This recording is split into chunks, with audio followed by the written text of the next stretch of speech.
మార్కెట్లో 3G network ఉన్నప్పుడు భారతీయులకు 4G నెట్వర్క్ ను పరిచయం చేస్తూ దాదాపు ఏడాది పాటు ఉచిత అన్లిమిటెడ్ నెట్ ని పరిచయం చేసి ట్రెండ్ ట్రెండ్ సెట్ చేస్తామన్న రీతిలో భారత టెలికాం రంగంలో తనదైన ముద్ర వేసిన జియో మరో సరికొత్త బంపర్ ఆఫర్ తో మీ ముందుకు వచ్చింది. దాదాపు 2000 రూపాయల విలువ చేసే జియో కార్బన్ K1 భారత్ ఫోన్ ని ఇప్పుడు 699 రూపాయలకే మీకు అందిస్తుంది.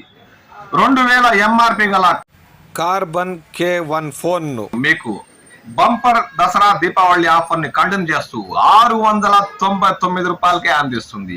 ఈ ఫోన్ లో మీకు సరికొత్త ఫ్యూచర్స్ తో పాటు జియో సినిమా, జియో టీవీ వీటిలో మీరు ఇంటర్నెట్ ఎంతనా సరే అన్లిమిటెడ్ గా వీక్షించవచ్చు. నేను అనేది ఏంటంటే ఇప్పుడు ఉన్న కీప్యాడ్ మార్కెట్ లో నార్మల్ ఫోన్ ఇంత తక్కువ ధరలో మీకు ఎక్కడ ఎప్పుడు లభించదు. అది 1000 mAh పవర్ బ్యాటరీతో Jio Karbonn K1 Bharat 4G mobile. మీ పాత జియో ఫోన్ సిమ్ ఇంటి వద్ద వృధాగా ఉన్నా దాన్ని దీంట్లో వేసుకొని 699 రూపాయలకే ఈ ఫోన్ ని పొందవచ్చు. మరిన్ని వివరాలకు మేము కింద ఇచ్చే ఫోన్ నెంబర్ కి కాల్ చేసి సంప్రదించండి. మరి డైరెక్ట్ గా తీసుకోవాలంటే పుంచల మండలం కల్లూరు పుంచల రోడ్డులోని హచ్ డిటిహెచ్ సెల్ లో సంప్రదించండి. 699కే జియో K1 భారత్ ఫోన్ ను మీరు సొంతం చేసుకోండి. ఈ అవకాశం మరి కొద్ది రోజులు మాత్రమే.